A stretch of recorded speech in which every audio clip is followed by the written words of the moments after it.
असफलता के कारण पता कीजिए। क्या हो सकते हैं मैं आपको बहुत ही समझा देता हूं, आप समझ जाओगे।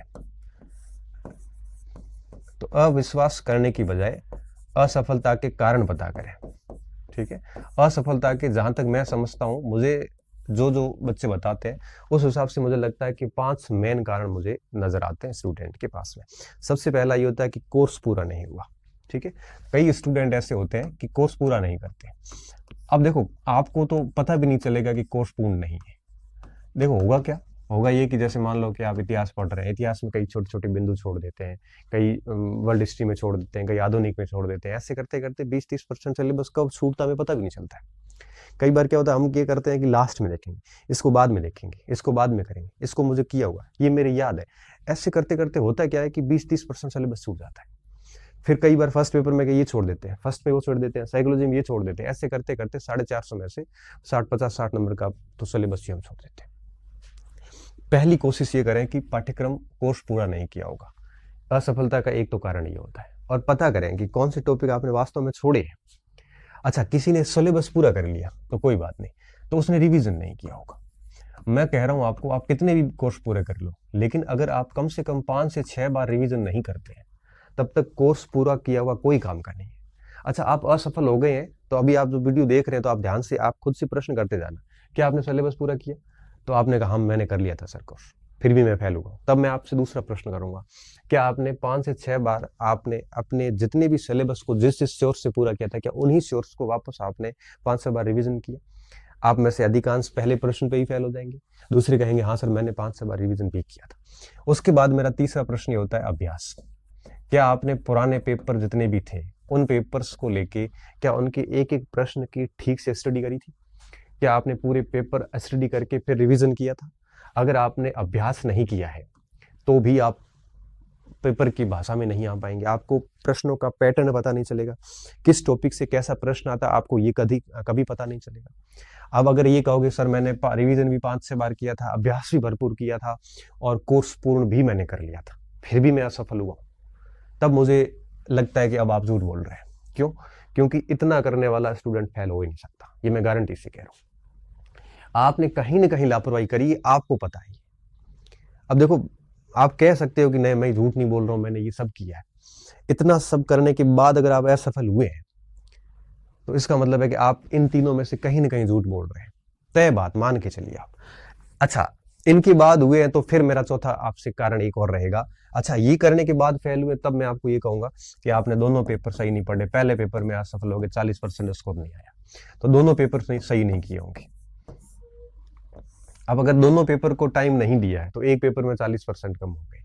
अच्छा, ऐसे स्टूडेंट है तो फिर आप है वो पहले पेपर पे कम हुए तो पहले पेपर पे ध्यान देना शुरू कर दीजिए, सेकंड में कम रहे तो सेकंड पे ध्यान देना शुरू कर दीजिए। कमी तो इन 4 जगहों में से कहीं एक जगह रही है, ये तो तय बात है। अब आपका जो मेन कारण आता है वो ये आता है कि परीक्षा हॉल में हमारा मैनेजमेंट सही नहीं हुआ। ये बड़ा भ्रामक कारण है।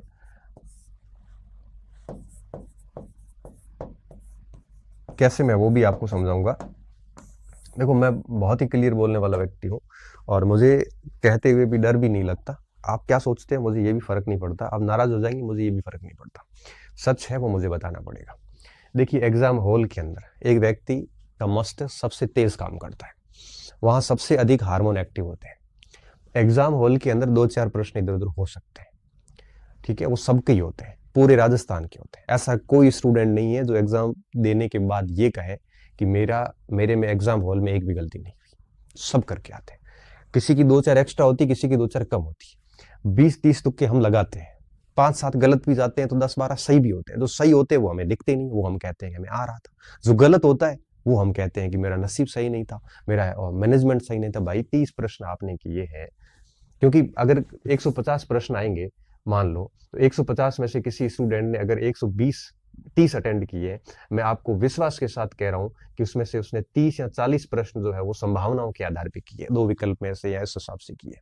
इन 30-40 में से अगर मान लो कि 20 उसके सही हुए तो वो कुछ कहेगा नहीं और 20 के बारे में, लेकिन जो 10 गलत हुए उसको पूरा का पूरा ये दोष ठहरा के खुद की असफलता का कारण बता देगा वो। इसलिए कह रहा हूँ कि देखो ये परीक्षा हॉल में किसी कोई गलती नहीं करता है। अच्छा, आरपीएससी टाइम भी इतना दे देती है कि कमी कभी नहीं आती, टाइम खूब होता है परीक्षा हॉल के अंदर। अब आप किसी एक ही प्रश्न पे लेके 15 मिनट बैठे हो तो अलग बात है। थोड़े बहुत भी अगर आप परिपक्व है और समझदार है तो मुझे नहीं लगता कि परीक्षा हॉल में कभी ऐसी दिक्कत आती है। जनरली होता है क्या है कि हम रिविजन करते नहीं, हम रिवीजन एक आध बार भी नहीं करते, हम मोटे मोटे पोथे पढ़ लेते हैं और उन पोथों को लास्ट में समेटा नहीं जा सकता। हम शॉर्ट में नोट्स बनाते नहीं, और नोट्स को क्या है कि हम 10 बार भी पढ़ सकते हैं, पुस्तकें बड़ी बड़ी हम 10 बार नहीं पढ़ सकते। जब ये कोर्स तो कर लिया एक बार, लेकिन रिवीजन कैसे करें, क्योंकि वो पोथे पढ़ने में वापस उतना को उतना समय लगता है। शॉर्ट में नोट्स करते नहीं हम दूसरों के नोट्स मंगवा के लेके आ जाते हैं, फिर उसको ठीक से पढ़ते नहीं है। फिर जब नहीं पढ़ते हैं तो परीक्षा हॉल में कन्फ्यूजन ही कन्फ्यूजन रहता है पूरा। जब इसलिए कहा जाता है कि परीक्षा से ठीक पहले कम से कम 15 दिन पहले तक एक बार पूरा कोर्स आपकी आंखों से निकल जाना चाहिए। तब क्या होगा कि परीक्षा हॉल में कन्फ्यूजन नहीं होगा। भारत की राजधानी में दिल्ली पूछता हूं तो आप गलत करोगे नहीं, क्योंकि आपकी खूब पढ़ा हुआ है। लेकिन जैसे कोई थोड़ा सा टफ प्रश्न आता है तब आप कंफ्यूज हो जाते हो। कंफ्यूज इसलिए होते हो, लैक ऑफ रिवीजन। कंफ्यूजन व्यक्ति सभी इसीलिए होते हैं कि आपके अंदर रिवीजन आपने ठीक से नहीं किया। और रिवीजन क्यों नहीं कर पाए, क्योंकि आपका कोर्स पूरा करने में आपने 12-15 किताबें पढ़ी। अब वो 15 किताबें 15 दिन में कैसे पूरी होगी। आपको शॉर्ट नोट्स तैयार करने तो वो आपने किए नहीं। अगर आपने वो नहीं करोगे तो रिवीजन नहीं होगा, रिवीजन के बिना कुछ भी नहीं होगा। अभ्यास और रिवीजन ये सफलता के लिए सबसे ज्यादा जरूरी आवश्यक तत्व है। अब आप कहीं से भी कुछ, अच्छा ये सबसे बड़ी चीजें हैं। मैं कह रहा हूं आपके पास कोई भी किताब है, आपने शॉर्ट नोट्स तैयार नहीं करे। अच्छा, किताब को कितना रटते हैं आखिर, ठीक है कि कोई कहेगा कि सर मेरे पास एक किताब मैंने पूरी रट रखी है, वो अलग केस हो सकता है, आपकी राय अलग हो सकती है मेरे से। लेकिन अगर आप 10-12 किताबों से पढ़ रहे हैं तो निश्चित तौर पे आप रिवीजन नहीं कर पाओगे, आप अपनी असफलता की कथा खुद लिख रहे हैं। तो बेहतर ये होता है कि अच्छा किसी एक किताब से पढ़ रहे हैं तो अलग बात है, या किताबों से 10-12 से पढ़ने के बाद अगर आप नोट्स बना रहे हैं तो और भी बढ़िया बात है। लेकिन अगर आप एक ही पुस्तक से पढ़ रहे हैं तो फिर नोट्स की जरूरत नहीं है, पुस्तक एक ही खूब है। और एक पुस्तक से आजकल काम ठीक से होता नहीं। हालांकि आज जैसे इतिहास की बात करते हैं, जैसे आर्य है हमारे में, और एक विश्व इतिहास की जैसे अरविंद जी की किताब ले ली। अब ये दोनों किताबें हो गई, और जैसे राजस्थान की पवन जी की किताब ले ली। अब इन तीनों किताब में राजस्थान इतिहास और भारत का इतिहास, वर्ल्ड हिस्ट्री सब हो जाता है। लेकिन फिर इनको रटना इतना आसान भी नहीं। आर्य को 40-50 बार पढ़ोगे तब जाके वो आर्य याद होती है, इतनी आसानी से भी नहीं होती है। ठीक है, तो मेरा कहने का मतलब है कि आपकी असफलता में से कोई एक ये कारण है। इसको तो आप कारण मत बताओ, कम से कम आप इन चारों में से एक कारण ढूंढ लो कौन सा है। ठीक है, अब अगर आपको लगता है कि अभ्यास नहीं किया तो कोई बात नहीं, इस बार बढ़िया अभ्यास कर लीजिए। आपको लगता है कि रिवीजन नहीं हुआ था तो इस बार कोशिश करिए कि रिवीजन कर लीजिए। आपको ये तो पता होगा आपने कितनी बार रिवीजन किया। ठीक है, आपको लगता है कि कोर्स पूरा नहीं किया तो इस बार कोर्स ठीक से पूरा कर लीजिए। ठीक है, तो इन कुछ 4-5 जो बिंदु लगते हैं मुझे, जो समझ में आते हैं, उन पे आप ध्यान दीजिए। सबसे बड़ी बात यहाँ पे ये। और मैं लास्ट पॉइंट आपको ये बताना चाहूंगा कि जैसे मान लो कि जहां तक ये सामग्री की बात है, ठीक, अब जो सामग्री की अगर बात करें तो सामग्री चयन जो है ये बहुत कम लोगों की असफलता का कारण होता है। क्योंकि मैं आपको एक बात बताऊं, एक ही पुस्तक को पढ़ के हजारों बच्चे नौकरियां लग जाते हैं और उसी पुस्तक से कई बच्चे असफल भी हो जाते हैं। तो सामग्री इतनी महत्वपूर्ण नहीं मैटर नहीं करती जितना पढ़ने वाला मैटर करता है। ठीक है, आपने जैसे, अब कई बार ऐसा होता है, गलती कहाँ हो जाती है, कई बार जैसे आपने कोचिंग ले ली और किताब नहीं पढ़ी थी। ठीक है, अब कोचिंग ले ली और कोचिंग के गुरुजी ने ऐसी ढंग से घास काटी कि उसके प्रश्न भी 40-50% नहीं आए, तो मैं यही कहूंगा कि बेहतर होगा कि जल्दी से इस फ्रॉड से बाहर आ जाइए। कई बार ऐसा मार्केट के अंदर होता है, ये भी मुझे पता है। ठीक है, लेकिन पुस्तकें जितनी भी हैं ये अपने आप में पर्याप्त है। आप किताब चेंज ही मत करना, जो भी आपके पास है वही रहने दो। ठीक है, और उससे पढ़िए। और मैं कहता हूँ कोशिश ये करिए कि टाइम खूब है हमारे पास में, आप इसके शॉर्ट नोट्स बनाइए। एक बार नोट्स बनाने में समय जरूर लगता है, और शॉर्ट में बनाइए, समय जरूर लगता है। हिस्ट्री जैसी उसमें 6-7 रजिस्टर भी बन जाते हैं, लेकिन एक बार हो गए ना तैयार, उसके बाद में वो पढ़ने में बिल्कुल टाइम नहीं लगेगा। फिर आप 10-12 बार भी रिवीजन बड़े आराम से कर लोगे। ठीक है, और इस स्थिति के साथ में आप स्टार्ट हो जाइए। और मैं मान के चल रहा हूँ 2024-25 के अंदर ये सेकंड चरण पूरा होगा। और आप विश्वास करके रखना कि अगर किसी के इस साल 200 नंबर आए इतिहास में, तो 200 से 300 करने में बहुत ज्यादा जोर आएगा नहीं आपको। बस इतनी मेहनत कर लेना और प्रॉपर तरीके से। ठीक है, और सबसे मेन काम ये कि अभी आप किसी को कोई जवाब ना दें। मैं हर बार कहता हूँ और अब फिर कह रहा हूँ, खामोशी से काम करें, साइलेंटली काम करें, किसी से कुछ नहीं कहें। आप फेल क्यों हुए इसकी असफलता के कारण भी लोगों को ना बताएं, किसी को कोई एक्सक्यूज ना दें। लोग कहेंगे आप असफल हुए, ये वो, कुछ भी कहने का कोई सेंस नहीं है। ऐसा कहने भर से आप सफल नहीं होंगी। आप आधे नंबर से रहे, दुनिया कहोगे मैं तो आधे से रह गया। आधे से रहो चाहे 50 नंबर से रहो, बात एक ही है। किसी को कहने का कोई फायदा नहीं, लोग मजे लेने वाले। तो बेहतर ये होगा कि आप साइलेंट हो जाइए, वापस साइलेंट हो जाइए। ठीक है। और खामोश हो जाइए और खामोश होकर आप आराम से आज बैठिए और आप क्या करोगे, आज आप सिलेबस वापस उठाना, पुराना पेपर पिछली बार वाला उठाना, आप देखना हर भाग से कितने प्रश्न आए, आपने किस भाग से कितने गलत किए, आपके कंटेंट से कितने % सवाल आए सीधे प्रत्यक्ष तौर पे या समझाए हुए में से। अगर आपको इन सारी चीज़ों का अध्ययन करने के बाद देखना, अगर आपके कंटेंट से 80% या उससे अधिक सवाल मिल रहे हैं, तो मैं तो मानता हूँ 90% 80% अगर सवाल मिल रहे हैं तो आपकी सामग्री वही रखो, पहली बात। दूसरी बात, ज़्यादा गलत हुए हैं तो आपने अटेंड किया पेपर, आपको पता ही है, ज़्यादा गलत हुए हैं तो इस बार रिवीजन को और बढ़ाओ। आप पहले पेपर में कम हुए हैं तो उसको और बढ़ाने की कोशिश करिए।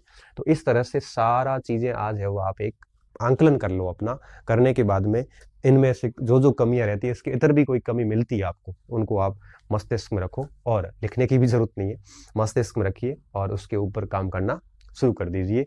निश्चित तौर पे आगामी जो वैकेंसी आएगी उस वैकेंसी में आप डेफिनेटली निराश नहीं होंगे और आपका स्कोर आज इस बार 210 रहा या 215 रहा या 220 रहा है। और मैं विश्वास के साथ कह सकता हूँ, मैं जो कह रहा हूँ इस रणनीति से आप चलते रहोगे। मैंने पिछले 1 या 2 महीने पहले फर्स्ट एड की पूरी रणनीति का वीडियो बनाया था कि किस तरह से लेक्चरर बने, स्कूल लेक्चरर, एक महीने पहले का शायद वीडियो है, वो देख लो और उसके अनुसार आज से लग जाओ। मैं विश्वास के साथ कह रहा हूँ, अगर आप 1 साल तक उस वीडियो के अनुसार चल लिए तो आप अगले साल जब आपकी वापस ये परीक्षाएं होगी करेगी, आप 100 अंक आराम से बढ़ा दोगे और आपको बिल्कुल ये वीडियो ऐसे देखने नहीं पड़ेंगे कि असफलता के बाद क्या करें। ठीक है, तो ये मेरी तरफ से व्यूह रचना थी कि असफलता के कारणों का इस तरह से पता किया जा सकता है, न्यूट्रल होकर पता करना, पूर्वाग्रहित होकर नहीं कि मेरा तो नसीब ही खराब है। और नसीब को दोष अगर दे दिया तो इनमें से एक भी दोष आपको मिलेगा नहीं। खुद को दोष दे दिया तो भी दोष नहीं मिलेगा। ठीक है, तैयारी के दौरान का मैनेजमेंट हो सकता है आपका खराब हो सकता है आपको रिवीजन का समय नहीं मिला हो सकता है कि आपने गलत कोई चीज चयन कर ली हो। तो इस प्रकार से आप बिल्कुल न्यूट्रल होके समीक्षा करके और वापस लग जाइए और इस तैयारी में जहां कहीं दिक्कत आती है तो आप मुझे मैसेज कर सकते हैं और मैं पूरा प्रयास करूंगा कि आपकी हर समस्या का मैं समाधान करूंगा।